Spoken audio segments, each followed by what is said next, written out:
एक छोटे से गांव में रामू नाम का एक गरीब सब्जी वाला अपनी पत्नी मीरा और छोटे बेटे सोनू के साथ रहता था। वह सोनू की पढ़ाई लिखाई और घर का खर्चा चलाने के लिए सब्जियां बेचने का काम करता था। वह रोज सुबह जल्दी उठकर पास के खेतों से ताजी सब्जियां लाता और गांव में घूम घूम कर बेचता। सब्जियां ले लो, ताजी ताजी हरी हरी सब्जियां। उसके कपड़े पुराने थे, लेकिन उसका दिल बहुत साफ और नेक था।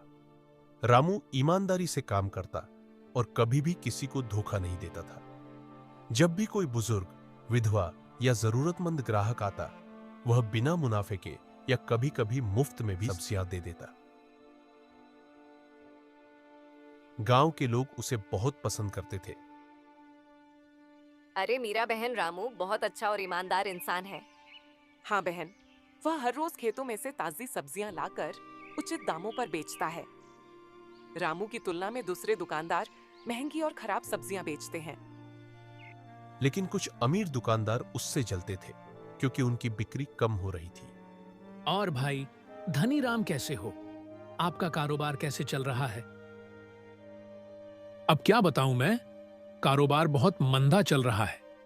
जब से उस रामू ने सब्जी का ठेला लगाना चालू किया है, तब से ग्राहक मुझसे सब्जियां बहुत कम लेते हैं। कोई इक्का दुक्का ग्राहक ही सब्जियां लेने आते हैं। हाँ भाई, बिल्कुल ठीक कह रहे हो। मेरा भी कुछ ऐसा ही रहा है। लेकिन ये सब ज्यादा दिन नहीं चलने वाला, क्योंकि मैंने सुना है कि शहर से एक बड़ा व्यापारी अपने गांव में सब्जियों का कारोबार करने के लिए आने वाला है। हम सब मिलकर उसके साथ काम करेंगे तो रामू से कोई भी सब्जियां नहीं लेगा। एक दिन गांव में एक बड़ा व्यापारी आया जो शहर से आया था और सब्जियों का थोक कारोबार करता था। उसने गांव में एक बड़ी दुकान खोल दी, जिसमें रंग बिरंगी पैकिंग, चमचमाती सजावट और प्रचार था। शुरुआत में लोग उसकी ओर आकर्षित हुए। आओ आओ, सब्जियां ले लो, सब्जियां हरी भरी रंग बिरंगी सब्जियां।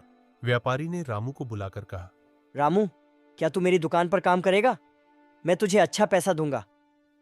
रामू ने पूछा, मुझे क्या करना होगा? ज्यादा कुछ नहीं, बस सब्जियों को थोड़ा मुनाफा बढ़ाकर बेचना होगा और कभी कभी पुरानी सब्जियों को नया बताकर बेचना होगा। रामू ने मुस्कुराकर कहा, माफ कीजिए, मैं गरीब हूं, पर बेईमान नहीं। रामू ने अपना काम जारी रखा। धीरे धीरे गांव वालों ने व्यापारी की चालाकियां समझ ली। वह ताजगी का झूठा दिखावा करता था और महंगी दरों पर खराब सब्जियां बेचता था। लोग फिर से रामू की सादगी और ईमानदारी की ओर लौट आए। एक दिन गांव के प्रधान ने रामू को बुलाया और कहा, तुम जैसे मेहनती और ईमानदार इंसान पर हमें गर्व है। पंचायत ने तय किया है कि तुमको सब्जी मंडी की जिम्मेदारी दी जाए। रामू की आंखों में आंसू आ गए। वह बोला, मैं तो बस अपना फर्ज निभा रहा था। गांव में अब रामू का नाम सम्मान से लिया जाता था। उसकी ईमानदारी ने उसे गरीब से आदरणीय बना दिया। अगर आप लोगों को ये वीडियो पसंद आई हो तो प्लीज वीडियो को लाइक करें, चैनल को सब्सक्राइब करें एंड बेल नोटिफिकेशन दबाना ना भूलें।